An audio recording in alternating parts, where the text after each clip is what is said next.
Welcome Bobby's Vegas home edition. Today we're cooking a pot roast because it's cold outside in Vegas. Okay, some of you may know I had a video posted and then I changed it. You might have saw me on Fox News. We had a terrible fire at our house and we can't stay at our house till it's fixed. And we're staying over at our friend's house, at Jerry McCambridge's. He's the mentalist at Planet Hollywood. So go to the V Theater at Planet Hollywood, see the Jerry McCambridge show and tell him Video Bob sent you. He'll love it. So I'm in his kitchen, which he's never used before. The Bachelor man has never operated a single kitchen appliance other than the coffee maker. So I went out and bought a CrockPot, and we're gonna make a pot roast the way we did it in Texas. Let me show you. Okay, first start with just a regular CrockPot. I got this thing from Walmart for 29 bucks. Don't waste your money on these ninja things and these fancy things and brand name.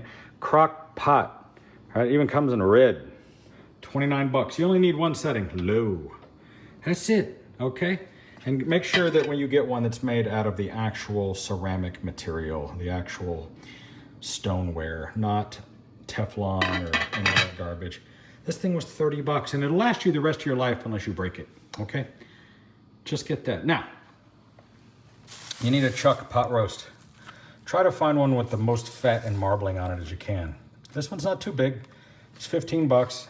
This should be $2. We'll see if it gets back down to that next year or two, but 15 bucks for this. This thing should have cost 5 bucks. All right, now the layers are, I like to put a stick of butter in there because I like the extra fat. I'm gonna put this butter in there, and then I'm gonna put some sliced mushrooms on the bottom. All right, first thing we're gonna really put in there, this is just Lipton onion soup. Get 2 of those in a box.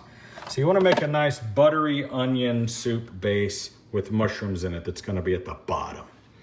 And we're gonna put the meat on top of that. We're gonna have some onion cut up on there, some celery, some baby carrots, because this is a kind of a Yankee pot roast. And then I'm gonna put these delicious little small potatoes on there with pepper, salt. And we're gonna let this thing sit overnight. We're doing this the night before. Tomorrow, which is a Sunday afternoon, this is gonna be the most delicious thing you've ever stuffed in your face. This is gonna be amazing. Here we go. I just take this soup mix, I just dump it in there like that. And then we'll add some water to this. Not too much, just a little.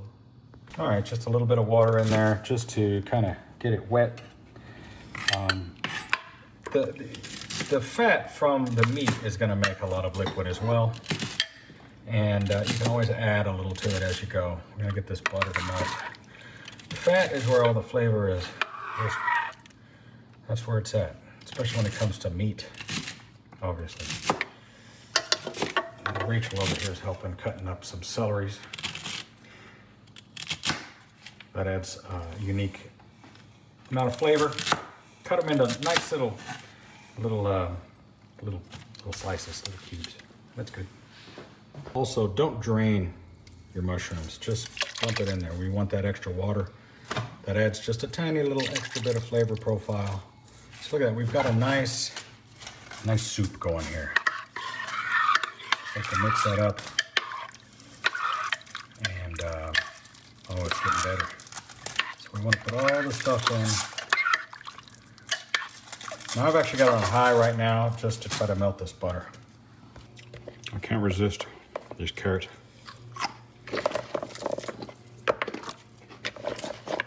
Crunch, crunch. You don't need a lot of these. You don't want too many. So save some for you to munch on. Onions. My eyes are watering. Okay. I'm just gonna dump these in there. Man, these are, woof. Woof. These are spicy. Okay. Man, they're my eyes are watering just thinking about it. Ah. So you can see what's going on here. We've got like basically a vegetable soup. A lot of flavor profile. That's probably too much onions, I gotta be honest. But you know what? It's gonna be awesome tomorrow. Now, here's the trick about the potatoes. We're gonna put those on top. Now, normally I would use a coarse salt on here. I like the Himalayan salt. Jerry didn't have anything in his cabinet except this. That's pepper. And some regular salt. So, or pepper and salt. So I'm gonna put a little regular salt on, a little regular pepper. We'll just have to deal with it. You don't wanna put too much on there because it'll get spicy on you. It really sinks in. Just a little for flavor. You can add more to it later. I'm still eating carrots. Okay. A little salt and pepper on there. I'm gonna put this on low before I forget. Low. I like these little creamer potatoes. We're just gonna toss those in there like that. Put them all around. And they're up on top because they're gonna get steamed real. So if you put them down on the bottom, they'll just turn to mush. You don't want them to turn to mush. You want them to just kind of steam. That's it, you're done. It's, what time is it? It's evening, it's Saturday evening. It's like, I'm actually doing this way too early, but I like to cook these things for a long time. The longer you cook it, the better it's gonna get. You wake up tomorrow, the whole house is gonna smell like this pot roast. The dogs in the neighborhood are gonna be barking. And you can't wait to get your big spoonful. Now, you might say to yourself, but Bob, I'm just one person. What am I gonna do with this big giant thing? Get you some Tupperware, some Pyrex bowls, stuff you could put in the microwave. And this will make a whole bunch of servings. You will live on this for a long time. This is a great bargain way to eat healthy, good food. Nice big metal spoon. And each, 3-inch square of that plus this is a whole meal. You don't even need bread or anything with it. You can have bread, but that right there, and you can microwave it. You can freeze it. But when people find out you're making this, they're gonna wanna come over, right? Great for people with, elderly people. It's easy to eat, it's soft, but it's just good. You're not gonna go wrong with this. Let's take a look at it tomorrow. Here we go. All right, it's the next day. It's about 10 a.m. I have turned off the pot because this thing's gonna stay hot for the next 4 hours, probably. And now we've got, look at this. This is let me zoom in on this here. You see that right there? That's the gold. See how that just strings apart?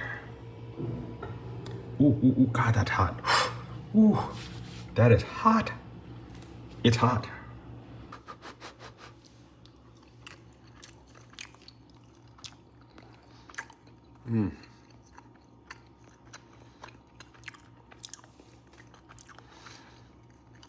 I'm wishing I had my coarse salt and pepper because it didn't have the pepper flavor that I like as much. This isn't working, so I kind of messed that up. So for you, if you have a nice pepper grinder, you want a peppercorn. I've talked about this in my other cooking videos. I usually use both a white and black peppercorn, which is a telecherry type of pepper. And you want those actual, specks of pepper in there, but still flavorful. I can't wait to tear into this. I'm gonna let this sit cool for a bit. It's still breakfast time. I'm here about noon. Oh, just looking at this broth. Just looking at that broth, it just looks so good. It may not look good on camera. Maybe it looks gross, but I assure you, this is the most hearty meal, you can have. These carrots, the potatoes, the onions, the beef, the celery that's in there, it's just really fulfilling. So, not counting the CrockPot itself, I got like less than 25 bucks in that, the piece of meat, 15 bucks. I have to look at the receipt, between $20 and $25. And that will feed a big family. You can eat on that thing for a week. So it's affordable. Now, and I picked out a pretty decent piece of meat. I pick out a real fatty piece that's marbled because I want the fat in there. There's a lot of people out there that think that fat is bad for you, but fat is what your body lives on. The reason so many people are fat is because they're taking in way too many calories and their body is storing fat, but you burn fat. So a stew like this is something that us humans have been eating for, thousands of years. Some vegetables and some meat stewed together is really the basis of almost all of mankind's civilized food. And the crock pot, like I said, don't spend a lot of money on a fancy crock pot, because I've bought every kind of fancy crock pot and nothing works better than the old-fashioned $20 crock pot. I mean, matter of fact, you probably find one at a Goodwill for $10. The thing is this is poor people food. Whether you're making chicken and dumplings, corned beef and cabbage, there's a lot of stuff you can make in the crock pot. You can just dump some spaghetti noodles in there and meatballs in the sauce and just leave it sitting there with some water, come back, and spaghetti's ready. There's a lot of things you can do with the slow cooker. And what's great about it is you could put it in, like before you go to work, you come home and it's waiting for you. So anyway, that's my Bob Eats Vegas for the slow cooker pot roast. I've been making these for years. And when the cold snap comes, yeah, that's when it's good. Okay, well, I don't know how long it's gonna take before we can get back into our house after the fire, but there's a few places I've been wanting to check out and do some reviews and start getting videos back up on the channel. I've just been busy dealing with the house fire. For those of you who saw it on the news, you know what I'm dealing with. It's gonna be a long road ahead, and it's been consuming a lot of my time, and I just haven't had the time or really I just haven't felt like going out and doing a video about eating a burger. I'm not gonna say I was depressed. I'm just, I've lost almost most of everything I have. And so I guess it is kind of depressing. I'm having to rebuild and restart from scratch. And it's a difficult time. So, but I'm getting back into the swing of things, because what I realized through this whole event is that I'm very thankful for what I do have. And what I do have is you guys. So many of you came out to help, and with your condolences, and people sent me donations. It was unbelievable. And I felt all the love. So thanks for tuning in. Thanks for subscribing and watching the videos. And maybe I'll see you out eating Vegas.